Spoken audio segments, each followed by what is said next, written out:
नहीं, मैं बताऊं? जी जी, जयंतोदा बोलिए आप। चित्रा जी, मैं ये कहना चाहूंगा कि सबसे पहले मैं ये कहूंगा कि मैं तृणमूल के स्पोक्समैन नहीं हूं, पार्टी स्पोक्समैन नहीं हूं, जी जी। ना मैं बीजेपी के स्पोक्समैन हूं। मैं एकदम जैसे पत्रकार के नाते मेरा पश्चिम बंगाल का जो अनुभव है, मैं ये कहना चाहूंगा कि सीबीआई, जैसे आप कह रहे हैं कि इंडिपेंडेंट एजेंसी है और काम करना देना चाहिए, जरूर करना देना चाहिए। हाँ। और उसमें अगर कोई शिवसेना लीडर सामना एडिटर के वाइफ के बारे में अगर इन्वेस्टिगेशन हो, या आज अभिषेक बनर्जी के क्लोज माना जाता है, ये शिकायत लेके जो हो रहा है, इन्वेस्टिगेशन जरूर होना चाहिए जी। लेकिन मैं ये कहना चाहूंगा कि आज जो छापा मारा, उसमें सीबीआई का स्पोक्समैन अभी तक बयान नहीं दिया कि क्या हो रहा है क्या नहीं हो रहा है।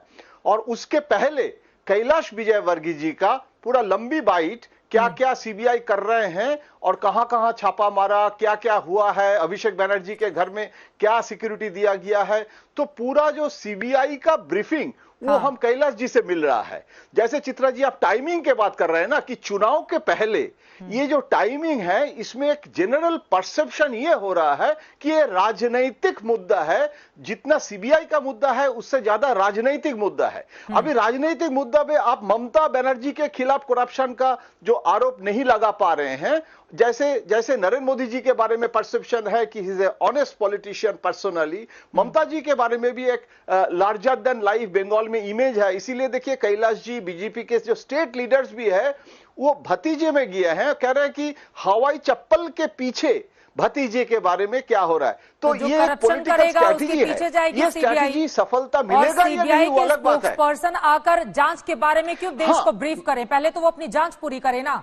ये तो काम नेताओं का है, नेता कर रहे हैं, फिर इस पर दिक्कत किस बात की है? तो सीबीआई ब्रीफ नहीं कर रहे हैं और हमें ब्रीफिंग मिल रहा है बीजेपी के तरफ से कि क्या सीबीआई कर रहे हैं। और वो चुनाव के पहले ये इशू जो है, ये भ्रष्टाचार का इशू चुनाव का मुद्दा बना रहे हैं। हाँ। लेकिन ये उल्टा ना पड़ जाए, मतलब ये विक्टिम स्टेटस, जैसे अगर मान लीजिए अभिषेक बनर्जी को भी अरेस्ट कर सकते हैं, ये भी सुनाई दे रहा है, लेकिन कोई सीबीआई का कंफर्मेशन नहीं है। तो अगर मान लीजिए अभिषेक बनर्जी को कल घर में छापा पड़ा और ये अभिषेक बनर्जी को पार्टी के तरफ से कहा जा रहा है कि गेट रेडी फॉर अरेस्ट, तो ये उल्टा ना पड़ जाए कि आप उनको विक्टिम स्टेटस ना दिया जाए। तो इसीलिए पॉलिटिकली ये इसे challenge for Mamata, no doubt of it, ये चैलेंज। लेकिन ये चैलेंज जो है, ये स्ट्रैटेजी, काउंटर स्ट्रैटेजी, मुझे इसमें ज्यादा सीबीआई का मतलब आप ये कह रहे हैं कि कहीं उल्टा ना पड़ जाए भारतीय जनता पार्टी को, अगर इस पूरे मामले में वो ज्यादा उछलकर आगे बढ़ती है तो। विशाल मिश्रा जी, आप पॉलिटिकल एनालिस्ट हैं, आरएसएस के जानकार भी हैं। आरएसएस ने भी पश्चिम बंगाल में बीते कई सालों में बहुत ज्यादा काम किया है। जाहिर तौर पर आरएसएस की मजबूती बीजेपी को वहां फायदा पहुंचाएगी, लेकिन इस पूरे मामले में जो बातों जयंतोदा इस वक्त कह रहे हैं कि कहीं ऐसा ना हो कि ज्यादा पूरे मामले को तूल देना और ममता बनर्जी की जिस तरह की छवि दागदार नहीं है वहां पर, बेदाग है वो, तो वो उल्टे ना पड़ जाए दूसरी पार्टी को। देखिए चित्रा जी, बातें बहुत स्पष्ट हैं। मेरा तो एक ही मानना है कि प्रत्यक्षम किम प्रमाणम, और सांच को आंच गया। आपने अगर कुछ किया ही नहीं है तो आपको परेशान होने की आवश्यकता ही नहीं है। ठीक है, सीबीआई है, अपनी संवैधानिक संस्था है, अपना कार्य कर रही है।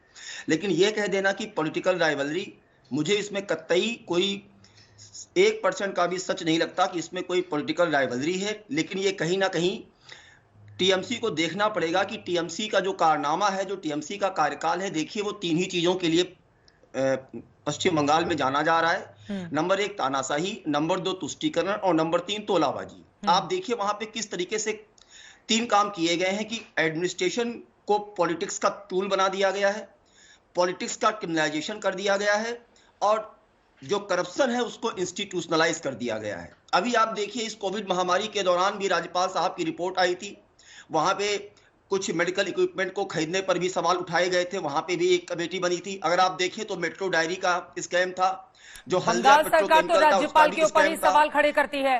वो कहती है कि दिल्ली से संचालित होते हैं राज्यपाल बंगाल में। अब देखिए चित्रा जी, ये तो उनकी अपनी सांस्कृतिक और राजनीतिक सोच है। आप ये बताइए कि ये कहाँ का नियम है? ये आप ये देखिए, ये हमारा वही बंगाल का भद्रलोक है जहां पे गुरु रविन्द्रनाथ टैगोर जी जहां पे नेताजी सुभाष चंद्र बोस, बंकिम चंद्र चटर्जी, अरविंदो घोष, खुदीराम बोस की जो जमीन है जिसने सांस्कृतिक राष्ट्रवाद को जन्म दिया, आज उसको महज एक तुष्टीकरण के नाते किस रूप में तब्दील कर दिया गया है। आप जा देखिए। तो अभी आपके टीएमसी के प्रवक्ता कह रहे थे ना कि जो द्वारे द्वारे स्कीम चल रहा है, मैं तो पूरी तरह से ये कहना चाहूंगा कि अब की बार जनता पश्चिम बंगाल की वारे न्यारे कर देगी। परेशान होने की आवश्यकता नहीं है। जिस तरीके से पॉलिटिकल मर्डर किए जा रहे हैं, आप देखिए 300 से अधिक कार्यकर्ताओं की हत्या होती है।